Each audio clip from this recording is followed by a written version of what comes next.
Welcome to Changing Higher Ed, a podcast dedicated to helping higher education leaders improve their institutions.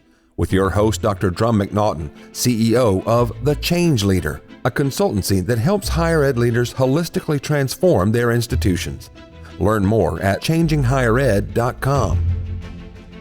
And now, here's your host, Drum McNaughton. Thank you, David. My guest today is Dr. Michael Horowitz, Chancellor of the Community Solution Education System. The Community Solution, formerly known as TCS Education System, is a unique nonprofit system that empowers higher ed institutions to advance student success and community impact in ways that are similar to that of a public university system. Michael joins me today to talk about how TCS provides an alternative to a typical merger or acquisition, a consolidation that operates as a system in which its institutions collaborate instead of compete, gain resources, share expertise, and optimize expenditures in the process. Michael, welcome back to the show. It's great to be with you, Drum. This is my third time, and I'm excited to speak with you today. Likewise, we've had some really good conversations, but I think we looked up the other day. It's been a couple of years, so it's good to have you back.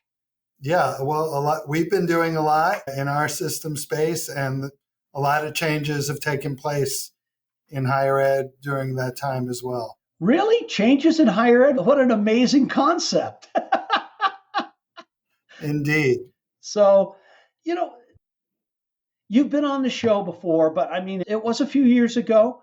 If you wouldn't mind, give our listeners a little bit of background. You've had just an amazing journey with what is now known as the Community Solution Education System, formerly TCS Education System.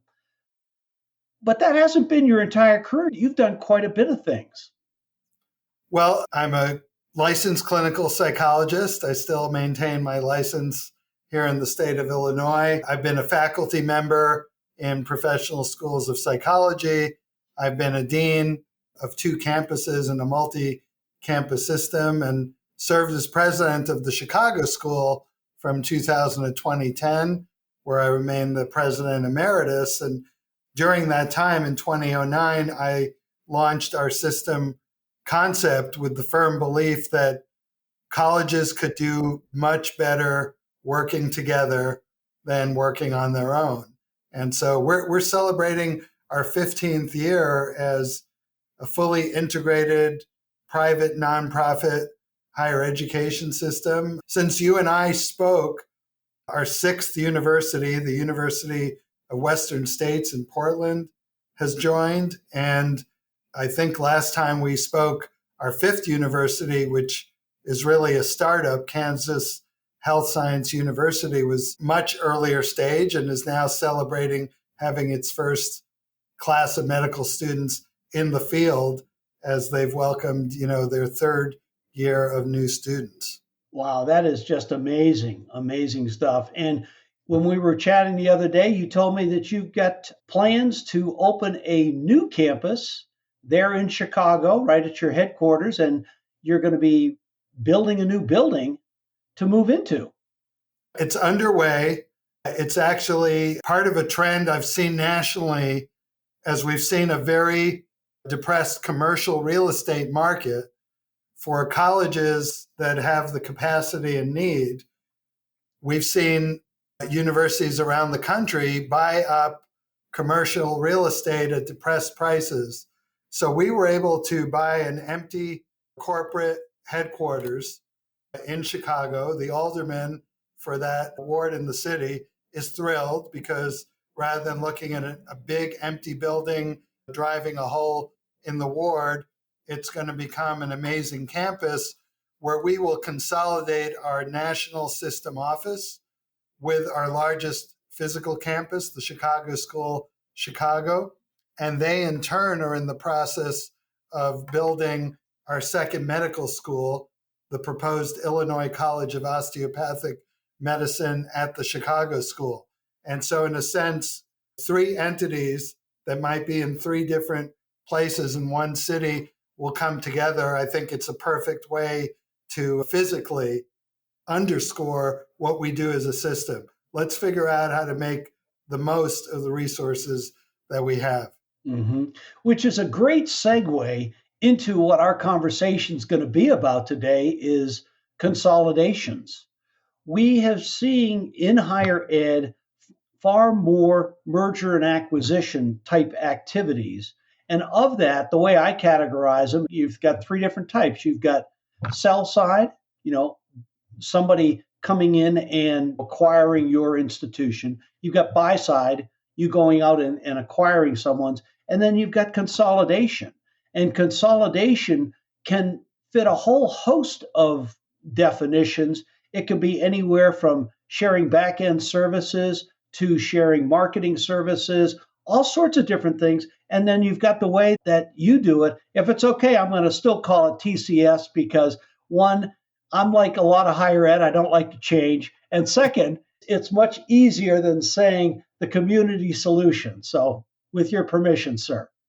Permission granted.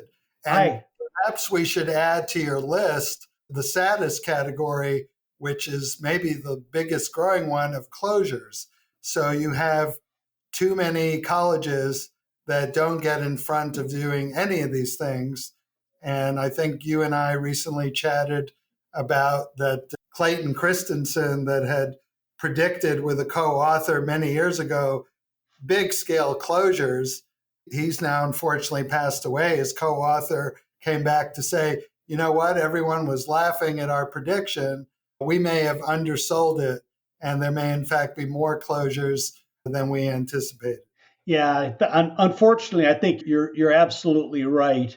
The closure rate is accelerating. Last year, there were 80 closures total, including 16 nonprofit. What's disturbing for me is, because I work with a lot of these folks, is the Christian colleges, they make up 15% of the 16 nonprofit closures. A very sad tale. Indeed. There was an article, I believe, in the Chronicle this week talking about when colleges close. I mean, we're going to have an enormous impact with our new building in Chicago, as we've had in Wichita, just the economic impact. There are small communities, even larger ones, that these colleges have been very important part of their culture, their economy, their employment. So it's certainly devastating for students. There's clear data that if you're a student at a closed college, you have much higher likelihood of dropping out of your educational program. So even though it's typical to have a plan for continuity and it's there on paper, the reality is your college closes, you may not finish your degree. And we already have a completion problem in American higher education. So yes, I don't know enough about the Christian college community to speak to why they're leading the pack, yet it's not surprising. And I think, the common syndrome we see is too much insular thinking, too much thought that everything we do is so specific and unique that we can't do it with somebody else. I have seen, it's public here in town, Lewis University, which seems to be thriving as a Catholic university, they just merged in St. Augustine College, which for years has been a very fine Hispanic serving institution, also with a religious affiliation. So, I mean, these things can be done. They're just not happening fast enough. Fully agree. And I'm actually going to be having someone on the podcast who was involved with that merger. He'll be coming on, in the next month or so. And to me, that looks like a win-win from the outside. Yes, absolutely. It is sad that we're seeing so many of these mergers. Well, not so much mergers. I think it's normal in the type market that we're in. We're in a mature, declining market where we've got overcapacity and under, lack of customers. Student population is declining. I think this next class coming in is going to be the largest in quite a while. The challenge, what I see, is the boards are waiting too long. I jokingly say hope is not a strategy, but I've got friends of mine who work in the enrollment area, and they say there's too many people who really are relying on that. They're not changing the fundamental things that they need to, and their board really isn't taking the bull by the horns to say, we got to do something about this. I don't understand that. I don't know why it's happening. There's an interesting thing you see in higher education where boards can have very savvy business people. And of course, they have to learn what higher ed is about and the unique characteristics, yet they don't apply their same business and strategy savvy, perhaps because they're not bold enough or they're too cautious or they don't see it as their prerogative when they, in fact, are the ultimate fiduciary and carry the responsibility. Someone recently told me that if you put enrollment and financial data in of the last few years' college closures into an AI model, the AI could have predicted 80% of them. Some of it's not that hard. If you plunk in enrollment trends, budgets, you can see it. I was in a meeting yesterday. I'm new to the board now of CHIA, the Council for Higher Education Accreditation. So we were having a meeting with the president, the new board members who are college presidents, and one of the presidents, in fact, is the former undersecretary for higher ed at the national level. And he was remarking that our model at the Community Solution allows for the continuation of distinct identity, distinct accreditation, yet elements of consolidation and coming together. And by the way, I'll have an article on this with great co-author Michael Alexander in the winter issue of Trusteeship magazine.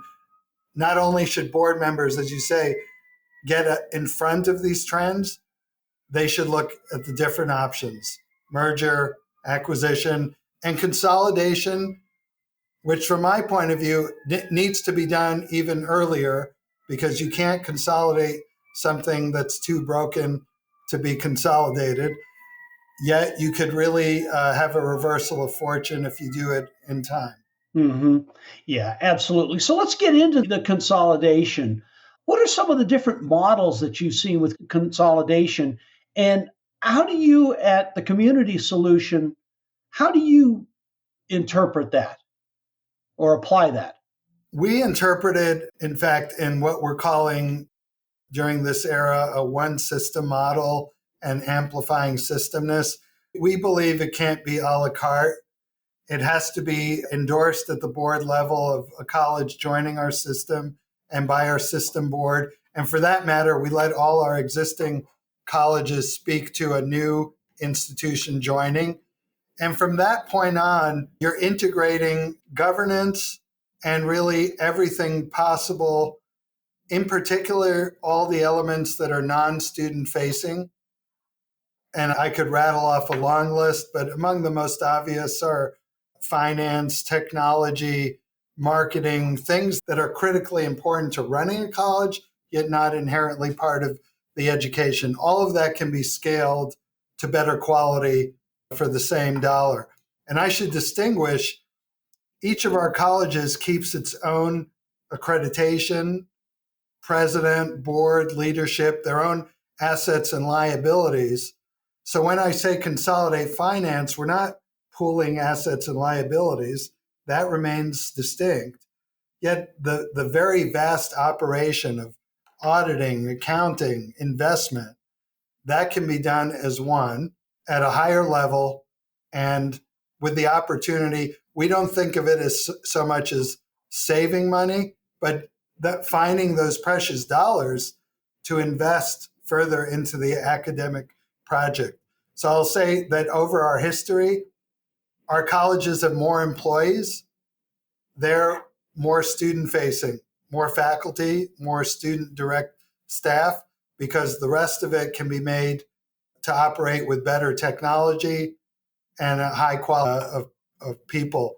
We had a great consultation a number of years ago from a retired CFO, COO. And, we were 4 colleges at the time, significantly smaller. And he said, look, you just need one CFO. whatever it is you have to call the business leader at a college, it's fine. But really, all said, and last year we had 13,500 students pass through our ground and online classrooms. It's not the biggest operation in the world. It's of size. I think in the business world, you would say, of course, an institution, we're a bit over $250 million in revenue.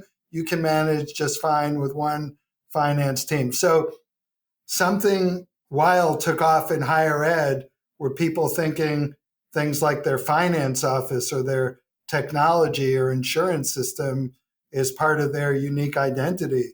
It really isn't. The uniqueness has to drive through the academics. That said, when you take our approach and it's integrated, we had a gathering of 100 board members and leaders that we do every 2 years in Chicago a couple of months ago. We regularly convene our chief academic officers and our presidents. We have something called the Chancellor's Council, along with our name change, my title change from president to chancellor. You find all ways of coming together that aren't necessarily part of the scaling per se, but where you're now scaling talent and thinking and creativity, because we're going to have a president or someone at a leadership level at a college that has a great idea that's scalable. And it may not cost anything. It's a great idea about how to engage with students or to modify a program. So I like to think of it as we're amplifying our brain power by coming together. Well, it's interesting because yours is the only non-public system that I know of out there. And what you've done is, in some cases, this is from the outside looking in, what you've done is you've taken the best of a public system and brought it into the nonprofit arena. Is that a fair summation? I think I appreciate you saying that, because I've never worked in a public system, yet I think that's a good reference point that people get. I was very taken with an article last year in trusteeship by the former public chancellor in New York, SUNY, Nancy Zimfer, talking about this idea of systemness and celebrating some of the efficiency and effectiveness she'd achieved in that model. And I think she made a point we're getting to is every state has one or more systems, doesn't mean they're going to function effectively. Right. So you have to be thoughtful. You're not duplicating roles. There's clarity of who does what. And so, yes, I'd like to think that we strive to operate as an effective system versus one that's duplicating, getting in each other's ways. That requires work every day. There are certainly long-standing examples of colleges coming together. Let's call out the Claremont colleges. And their brand is so good that when a student says, I go to Pomona College, it's part of Claremont colleges, and that has meaning. My understanding is it's not quite as integrated as we are, but it shows you there's not even a lot of that model out there, or let's say colleges of Fenway. I think today there are a lot of institutions expressing interest. You mentioned the religious groups. I've had the pleasure of talking to a number of religious college leaders from different denominations. They certainly have the right affinity point to do it. And the fact that no one yet has is a great example of something is in the higher ed water and the culture that makes it hard. That's why I think you could say, well, we only have 6 after 15 years, and we've talked to nearly 200. That's because we insist that it be a board and governance level decision. And, to share with your audience, it is a change of control. So the formerly standalone college is now formally part of a system. There is a governance element. You do have to submit it to the accrediting body, sometimes to the state, certainly to the U.S. Department of Education. And our community solution nonprofit entity becomes the sole member of each college entity. Again, the irony is that sole member construct is one that historically is more common in religious institutions. Mm-hmm. In their case, it's often been used as, the order is the sole member of the religiously affiliated college. You also have that construct in healthcare related colleges where a hospital or hospital system might be the sole member of the college. So the interesting thing is, in some ways, we didn't reinvent the wheel. Our success has been in executing. Yeah. And thank you again for that segue, because, I haven't primed you to do this, but you're doing a great job. So thank you. I would think once an institution has made the decision to go the consolidation route, there's a lot of regulatory issues that need to be worked on. You've touched on some of those, but the post-merger integration, which is required whether you're doing sell side, you're doing buy side, or consolidation, to me, that's where the rubber meets the road. And that's where you have to be so incredibly detail oriented to make sure you've got all the T's dotted and the I's crossed. Or is it the T's crossed and the I's dotted? I don't remember. Whatever it is, Drum, you nailed it. In some ways, that's the hardest part, and it's the most rewarding to complete. I think you're on to maybe why this is hard for people to get going. The concept is simple. We'll come together, we'll make more of the resources we have. That's easy, you draw it out. There's a challenging calendar on the regulatory process. If I can give you an example. Please. The president of the University of Western States called me in December 2021.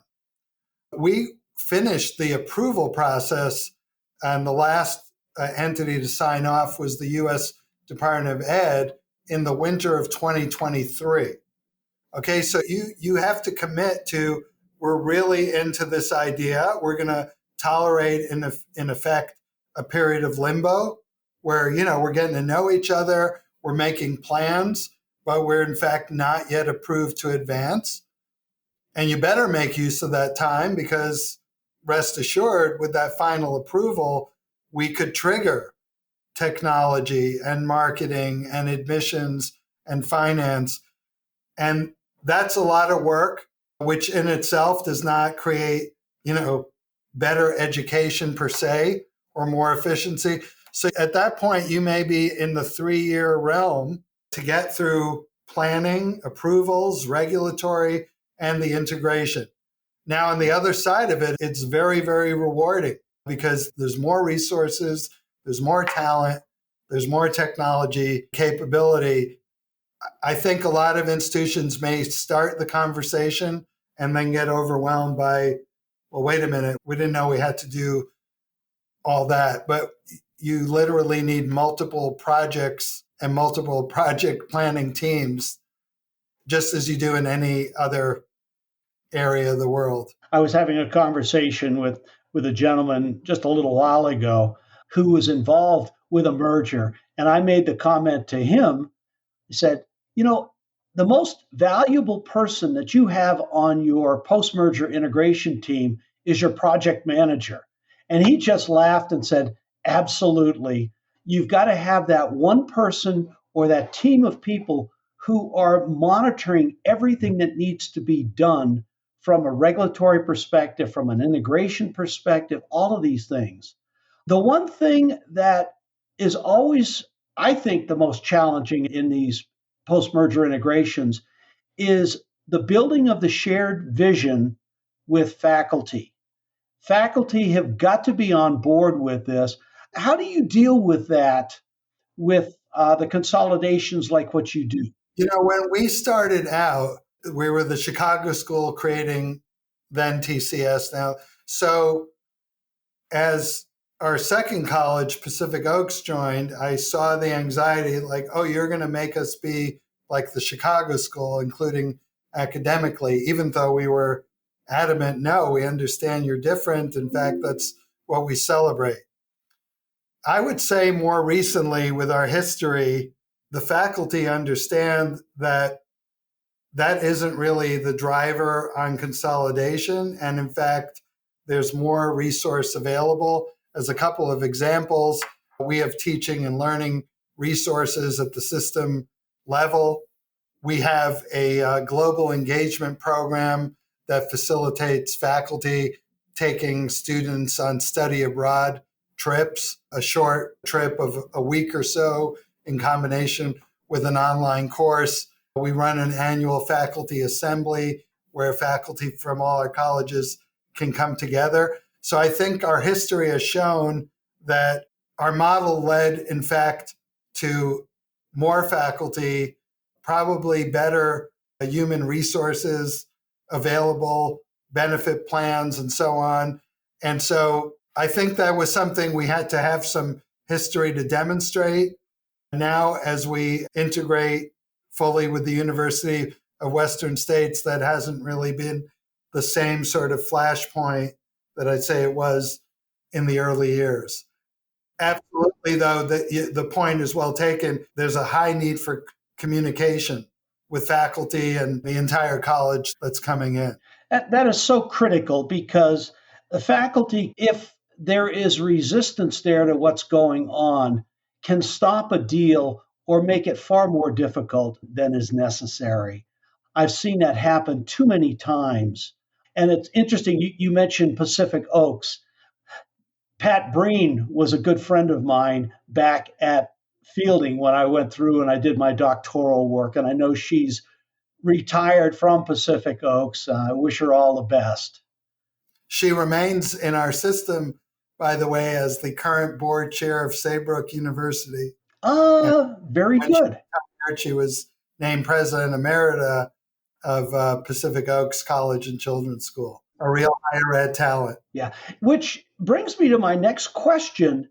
You've got a system board which oversees all of the institutions, but each institution retains its own board, correct? Each institution retains its own board. People have asked me about, the idea of the complexity of a lot of people. We have found it works really well because that board is particularly passionate about that college. We didn't legislate it. What we have found over time is more than half of our system board are people who started at the college board, and they may or may not continue. So there's overlap. And the boards really embrace our system idea. So they have turned out to be wonderful advocates for the model. We don't have, I don't think it's accurate to say our system board oversees all the colleges. The system board oversees the system. And in a sense, they're there as a guardrail on mission, risk, financial health, whereas the day-to-day is run by the president of the college and overseen by the college board. So as an example, the college boards have academic affairs committees of the board. Our system board does not. On the other hand, we have a really great committee called the Academic Collaboration Committee of the system board. And that is a very big committee made up of board members from the colleges, a few of our system trustees. They're not approving new programs. They're more the energy behind what are we doing together and what more could we do together. One, I think, really powerful example this year is they're supporting and endorsed an academic leadership program that will be run by our system chief academic officer and our system HR team. All of higher ed has observed faculty are thrust into administrative roles. There's been no preparation, and it's really hard rowing. So there are programs out there. We think we have a great opportunity to do it ourselves and amplify the idea of we want to give you the context of working within a system and surely make sure as you advance to that next role in your administrative career, we've equipped you with skill around budget and interpersonal and political relations and regulatory processes, all of it. So that's an example of what we could do at the system level. I'd say that the system board really doesn't dive deep into the operations of any of our colleges. They certainly approve a consolidated budget where they can feel positive and understand that, okay, it looks like the ship is sailing forward in good shape. Well, That's really good. Well, Michael, as always, I've thoroughly enjoyed our conversation. We've touched on some really great points with this on how consolidation and becoming a system can really help institutions leverage resources that may be scarce by themselves, but as a group, they're far more. So thank you for sharing this with me. As we always do, 3 takeaways for institution presidents, boards who are considering a consolidation.